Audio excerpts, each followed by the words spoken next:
오늘은 폴란드 대규모 방산 수출이 진행되고 있는 가운데 2차 협력 사업에서 그동안 걸림돌로 작용했었던 수은법이 개정되어 국회 본회의를 전격 통과하면서 K방산 수출에 숨통이 트였습니다. 이로써 그동안 한국산 무기를 차관 대출 방식으로 구매하기를 원하는 국가들에게도 대규모 무기 수출이 가능해졌으며 프랑스가 구사하는 무기 수출 확대 정책조 가능해 대한민국의 방위 산업이 국가 성장을 견인하는 핵심 주요 산업으로 발전할 수 있게 될 것으로 보입니다. 또한 폴란드에서 정권이 새롭게 바뀌면서 한국에서 제공하기로 했던 차관이 실행되지 않았다면서 그동안 2차 사업의 지원 책임을 대한민국에게 전환가 있었던 행태를 멈출 수 있게 되었습니다. 이것에 대해서 알아보겠습니다. 2월 29일 국회 본회의에서 수은법 개정안이 통과되면서 자본금을 30조 원으로 늘릴 수 있게 되었으며 차관 문제로 막혀 있었던 국산 무기 수출 사업들이 숨통을 틀 것으로 보입니다. 이러한 법과 제도 정비로 인해서 폴란드에 수출 성공한 다양한 무기 체계들이 차질 없이 사업이 진행될 수 있게 되었으며 30조 원 규모의 2차 무기 협력 사업이 본격화될 것으로 기대되고 있습니다. 2022년 폴란드와 체결한 대규모 방산 수출 사업이 정책 금융 한도가 제한되면서 2차 사업이 체결되지 않고 표류하는 등 그동안 일선 현장에서는 수은법 개정의 목소리가 높았습니다. 특히 우크라이나 전쟁으로 인해 폴란드가 대규모 차관을 조달 진행하려던 사업들이 많아 미국에서도 차관을 제공하는 방식으로 자신들의 무기를 폴란드에게 활발하게 수출하는 정책을 추진하면서 부발주자인 한국이 겨우 확보한 수출 시장을 미국이나 독일에게 뺏기는 것이 아닌지 우려가 높았습니다.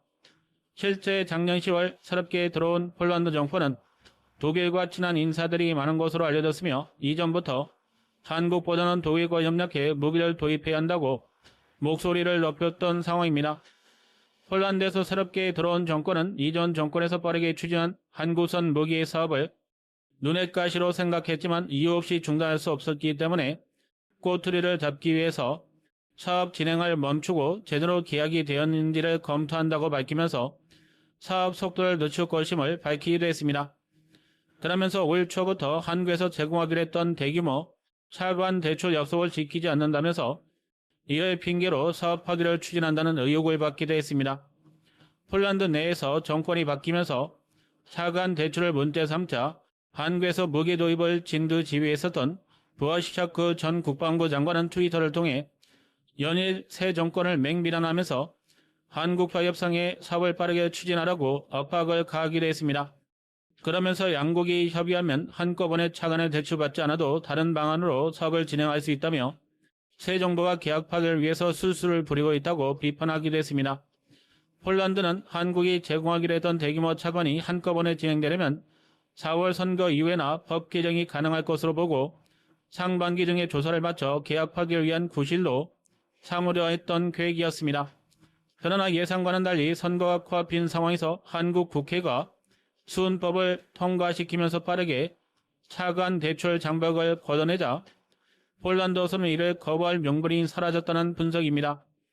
이번에 통과된 수은법은 한국 무기의 해외 수출을 지원할 명목으로 자금 지원이 가능한 구조로 설계되었지만 애초 한국산 무기 수출이 활발하지 않았던 오래전에 신설되면서 그동안에는 자기 자본의 40% 정도의 규모만으로도 해외 수출 지원이 가능했습니다. 한국의 무기 수출은 오랫동안 연간 3에서 4조 원 수준이었으며 아랍에미리트가 천공 대공방어 미사일을 도입하면서 4조 원 규모로 한 방에 사업 규모가 커지기도 했습니다. 그러나 아랍에미리트나 사우디, 카타르 등 중동 국가들은 한국이 제공하는 무기 차관 대출이 필요 없어 자체적으로 자금 조달이 가능했기 때문에 그동안 수은법의 차관 대출 한도는 큰 문제가 되지는 않았습니다. 그러나 폴란드가 한국에서 무기를 대량으로 도입하도록 결정하면서 오래된 법이 발목을 잡기 시작했습니다. 폴란드와 1차 무기 계약이 이루어지면서 수은의 자금은 한도의 98%까지 높아졌으며 대부분의 차관이 대출로 소진되었습니다. 이 때문에 2차 사업은 법 개정이 없이는 진행되기 어려웠습니다. 특히나 폴란드가 도입하는 무기 체계는 전차와 자주포, 다연장 로켓, 탄도미사일, 전투기 등으로 다양했으며 2차 사업은 현기 면허 생산까지 포함되어 사업 규모 자체가 1차 사업보다 두세 배 이상 더 큰 것으로 분석되고 있습니다. 폴란드와 체제는 1차 계약은 전차 180대, 자주포 212문, 천모 218문 등 17조 원에 이른 상황입니다. 여기에 2차 무기 계약은 기술 이전을 통한 현지 생산 공장과 인프라 구축 비용에 더해서 자주포 450여 문, 전차 820여 대, 한도미사일과 천무다연장, 장갑차, 천운용 장갑차 등까지 다양한 무기 체계가 추가되어 30조 원이 넘어갈 것으로 분석되었습니다. 방위사업청은 이번 개정 확정으로 인해 빠른 시간 내에 폴란드와 접촉을 통해 2차 무기 협력 사업을 시작한다는 계획이며 다른 국가에게도 한국산 무기를 적극 수출할 수 있게 되었다는 분석입니다. 현재 동유럽에서 전쟁 위협이 확대되면서 루마니아와 발트 3국, 핀란드 등이 군사력을 크게 확대하려고 대규모 사업을 추진할 계획이며 중동에서도 하마스와 이스라엘 전쟁이 장기전으로 진행될 가능성이 높아지면서 후티 반군이 서로 공격하는 상황에서 중동 국가들이 군사비 지출을 늘리고 있습니다. 이 때문에 한국산 무기 도입에 관심을 가지고 있는 국가는 아랍에미리트와 사우디, 카타르, 오만, 쿠웨이트, 이라크, 이집트 등이 있으며 대부분 국가들이 차관을 일으켜 한국산 무기를 도입해야 할 정도로 나라 살림이 빠듯한 국가들이 많아 대한민국이 이번에 개정한 수은법으로 인해 무기 수출 사업이 더욱 활발해질 것으로 분석되고 있습니다. 동유럽에서 폴란드에 이어서 루마니아가 한국산 무기를 도입하기 위해 자주포 사업을 확정될 계획이며 전차와 다연장 로켓 전투기까지 추가 도입을 구상하고 있습니다. 여기에 최근 사업을 확정한 자주포 사업도 겨우 쉬운 내문이라 폴란드가 670여 원의 자주포를 한국을 통해 도입하는 것에 비하면 상당히 부족한 물량입니다. 이 때문에 루마니아도 다양한 무기체계를 한국을 통해 대량으로 수입하기 위해서 차관을 일으켜 한국 도움을 받아 빠른 시간 내에 군사력 증강 사업을 진행한다는 생각입니다. 이 때문에 루마니아도 한국 국회가 수은법을 개정하면서 본격화되고 있는 한국산 무기 도입이 더 확대될 것으로 예상되고 있습니다. 여기에 중남미 콜롬비아나 페루 등에서도 한국에서 무기 도입을 추진하고 있어 차관 확대를 통해서 사업이 가속화될 것으로 전망되고 있습니다. 이집트 또한 중동 전세가 불안해지면서 대규모 전력 증강을 계획하고 있어 그동안 사업비가 부족해 지지부진했던 사업들이 한국의 차관 대출을 통해 빠르게 전개될 것으로 보입니다. 대한민국은 이집트가 K9 자주포 면허 생산을 시작으로 전투기와 전차까지도 도입이 가능할 것으로 보고 적극적인 접촉을 진행하고 있지만 수은법의 제약으로 인해서 그동안 차관 대출을 제한하지 못했습니다. 여기에 불함의 전투기에서 돈이 없다며 목리를 부리고 있는 인도네시아도 한국이 차관 대출로 전환할 수 있다고 제안할 수 있어 퇴출시킬 수 있는 방안을 마련할 수 있습니다. 인도네시아는 4년간 사업에서 목리를 부리고 있음에도 불함의 전투기 사업에서 탈퇴한다는 말은 하지 않았던 국가로 돈이 부족하다는 식으로만 주장하고 있습니다.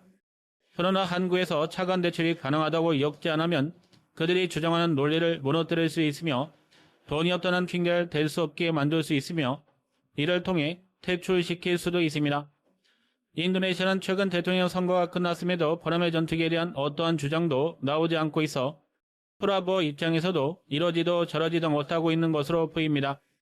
인도네시아는 올해 안에 겨우 1,000억 원 정도 납부 계획을 가지고 있는 상황이며 한국이 미납한 1조 원 이상을 차관 대출해서 사업에 투입하라고 압박을 하면 그동안 부렸던 목리를 더 이상은 부리기 어렵다는 분석입니다. 전 세계적으로 미국과 러시아 때 무기가 수출 시장을 지배하고 있었던 상황에서 프랑스가 자국산 무기를 활발하게 판매할 수 있었던 배경에는 적극적인 차관 지원이 있었기 때문이란 분석입니다. 이 때문에 한국도 차관 지원 규모가 크게 확대되면서 프랑스와 구사한 적극적인 무기 수출 정책이 가능해질 수 있다는 분석입니다. 프랑스는 이집트와 인도 등에 자신들이 개발한 비싼 무기체계를 적극 판매하기 위해서 차관을 적극 대출했으며 대출한 차관은 자국 방산업체로 바로 들어가도록 해 무기 수출 시 경쟁력을 확보했습니다. 무기를 구매하는 국가에서는 수십 년 동안 장기간 쪽에 차관을 갚아 나갈 수 있기 때문에 큰 부담이 없으며 비싼 무기 체계도 구매할 수 있다는 장점이 있습니다. 프랑스도 많은 국가에 차관을 제출해주면서 매년 막대한 이자와 원금이 들어오기 때문에 방위산업을 지속해 유지할 수 있는 원동력이 되고 있습니다. 최근 국회에서 수은법이 최종적으로 통과되면서 방위사업청이 주춤했었던 폴란드 무기협력 사업과 함께 루마니아 등 다른 국가들에게도 적극적으로 한국선 무기 판매를 진행할 수 있게 되었습니다. 작년 보람의 전투기 40대 양산 복원과 함께 그동안 한국의 방산업에서 걸림돌이었던 차관 대출 규모가 크게 확대되면서 대한민국의 방위산업이 더욱더 튼튼해질 것으로 보입니다. 영상 시청 감사합니다.